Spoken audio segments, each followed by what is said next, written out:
Nossa, mas hoje tá mamão com açúcar. É sopa no mel. Tanto que os nossos convidados do Linha Direta com a Saúde estão perguntando se vocês podem participar. Não, vocês não podem participar hoje não. Deixa pra amanhã, quando vocês estiverem em casa. Agora vamos falar muito sério. Eu acabei de falar que a gente vai ter o nosso quadro Linha Direta com a Saúde. É porque sobe para 38 o número de mortes pela gripe H1N1 no Brasil. O Rio Grande do Sul é o estado com o maior número de vítimas. Foram confirmadas mais mortes neste fim de semana, entre elas 2 gestantes. O secretário estadual da Saúde, Osmar Terra, confirmou neste domingo a morte de mais 5 pessoas no Rio Grande do Sul, vítimas da gripe A. A morte mais recente, um rapaz de 20 anos que não tinha problemas de saúde.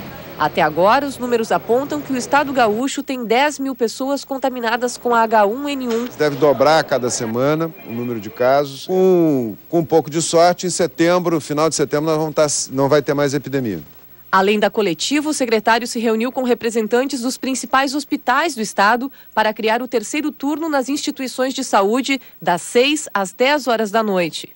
Durante a coletiva, o secretário reforçou que o número de casos deve ser ainda maior do que o estimado. O estado recebeu 15 mil caixas de Tamiflu na última semana e deve receber outras 15 mil nos próximos dias, que vai ser priorizado para idosos, crianças, obesos e gestantes. Todos os casos de risco, todos sem exceção, têm que receber o medicamento Tamiflu no primeiro dia de febre.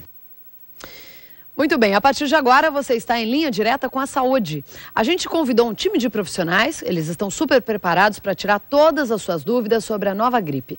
Hoje estão aqui a doutora Tamara Nilman, médica infectologista do Hospital Emílio Ribas, seja bem-vinda. O doutor Fernando Binhardi, geriatra da Unifesp. Seja bem-vindo. E o doutor Moisés, se eu falar errado, só me corrige. Moisés Chensinski. Perfeito. Ah, então tá bom. Obrigado. Pediatra formado pela Universidade de São Paulo, a USP. Bom dia a todos. Bom dia. É muito importante, eu acho que os esclarecimentos são muito importantes nesse momento. Número 1, para se evitar o pânico. E número 2, para se evitar esse acúmulo de gente nos hospitais, nos prontos-socorros, nos postos de saúde. Porque essa aglomeração de gente acaba até fazendo com quem não está doente... quem não está doente fica doente, né? Porque acaba indo a família inteira, de repente a gente vai falar sobre isso. Mas nós fomos às ruas para saber quais são as principais dúvidas da população. Vamos ver a primeira pergunta. Eu sou auxiliar de limpeza. Com qual cuidado que eu tenho que tomar para não estar pegando essa gripe? O que ela tem que fazer? Quem pode responder, doutora Tâmara? Cuidados no geral que a pessoa deve tomar para não ficar exposto, não pegar essa gripe, como é comum a gente dizer. São cuidados gerais simples de higiene básica que a gente aprendeu desde pequeno. Na hora de tossir, na hora de espirrar, de preferência usar um lenço descartável, jogar esse lenço fora. Se não for possível, usar a manga da camisa desse jeito e sempre lavar as mãos, tá? Principalmente quem está gripado, lavar as mãos frequentemente, principalmente depois de ter contato com alguma secreção respiratória. Isso é fundamental. A outra coisa é não compartilhar talheres, copos, porque ali tem saliva, pode ter secreções também. São cuidados básicos que todos devemos utilizar, devemos colocar na rotina, mais frequentemente, não só agora, mas em todo inverno, quando se aumenta o risco de você ficar gripado.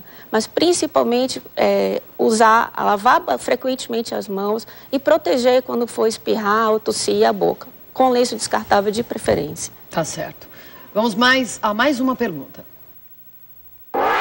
Se alguém espirra do meu lado, eu que tenho que me proteger?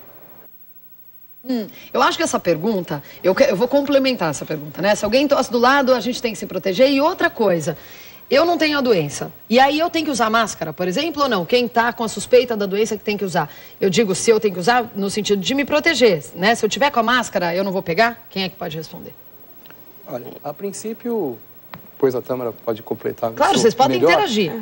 A máscara, ela por enquanto, não existe nenhuma comprovação da validade, da utilidade para o seu uso, tanto na questão de proteção individual, quanto na proteção do outro que não vai espirrar. Não está comprovado nada. E as máscaras sumiram das prateleiras das farmácias, né? As pessoas acham assim que como sumiu o Oseltamivir, quando foi anunciado que talvez o Brasil tivesse casos de gripe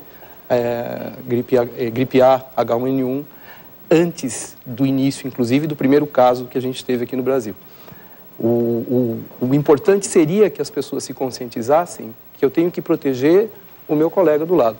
Se eu me proteger, exatamente. A questão é insistir na cidadania. Por exemplo, a história da lavagem das mãos é importante, fundamental. Mas eu estou no meio da rua e eu espirrei.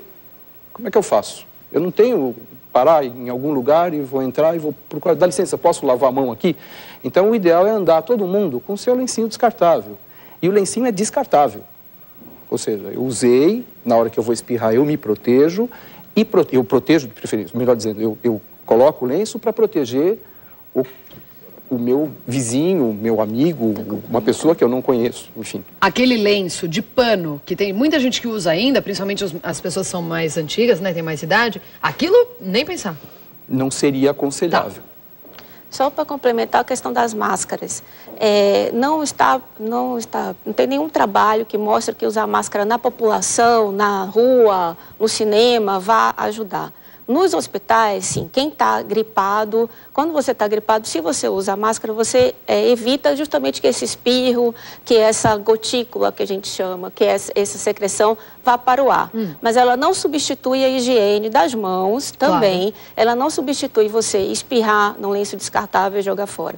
Quando você chega no hospital, por exemplo, você chega no meu hospital, no Emílio Ribas, você diz lá, eu vim aqui por causa da gripe. Você recebe uma máscara cirúrgica, que é essa máscara descartável, para entrar no hospital. Porque ali tem o quê? Ali vai ter aglomerações de pessoas e é um hospital. E o profissional de saúde precisa estar protegido. Então, a primeira pergunta é, se houver a situação, quem deveria, é sempre a pessoa que está gripada que deve proteger os outros. A responsabilidade é de quem está doente. Você, para se proteger, é mais complicado se você ficar exposto a várias pessoas espirrando no ambiente fechado. Então, essas pessoas é que tem que usar o lenço descartável. E na população em geral, o uso do lenço descartável, essas medidas básicas de higiene, a lavagem das mãos, é muito eficiente. Sabe que eu lembrei agora que o pessoal do Oriente, né, o pessoal da Ásia e tal, eles têm esse hábito de usar máscara há muitos anos. Quando você vai para o Japão, para a Coreia, para a China, eles têm, você vê no metrô, quem está com máscara, você pode saber que está gripado e quer evitar de passar para os outros. É bem isso que você está falando, né? Não, eu não estou pedindo para as pessoas aqui utilizarem máscara. Não, lógico. Estou dizendo assim, que é uma coisa para você evitar passar para outras pessoas. Essas medidas, uma responsabilidade, mas essas medidas elas estão instituídas para dentro de hospitais, para locais onde você vai estar. Não está comprovado que você usa isso na população em geral, amanhã todo mundo sair de máscara em São Paulo, vai te proteger, porque, eu volto a dizer, a pessoa que está ficando gripada, que está ficando com sintomas, que está espirrando, está se sentindo mal, ela tem que proteger as outras pessoas. Inclusive porque, se você for imaginar, a pessoa que está doente não tem que estar na rua, essa pessoa tem que estar em casa.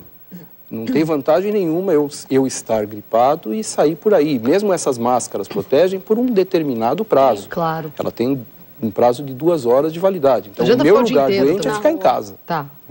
Eu acho que uma coisa que está se enfatizando muito, né, é a questão da transmissão, né? Mas eu acho que a gente precisa lembrar que não é todo mundo que, vamos dizer, tem contato que vai ter gripe. Claro. Né?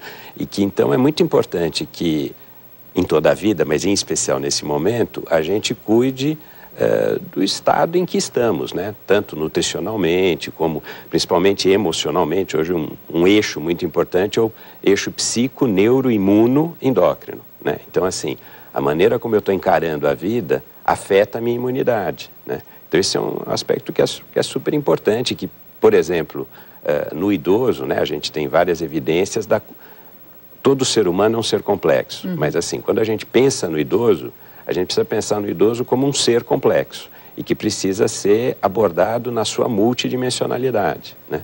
Então, eu acho que essa questão de como alguém pode se proteger não é só usando máscara, né? Ou nem precisaria usar máscara, ele precisaria estar mais atento ao seu relaxamento, à sua saúde como um todo, no sentido de alimentação, de atividade física, essa coisa toda, que numa cidade como São Paulo muitas vezes é negligenciado. Vai mais além, né, a prevenção.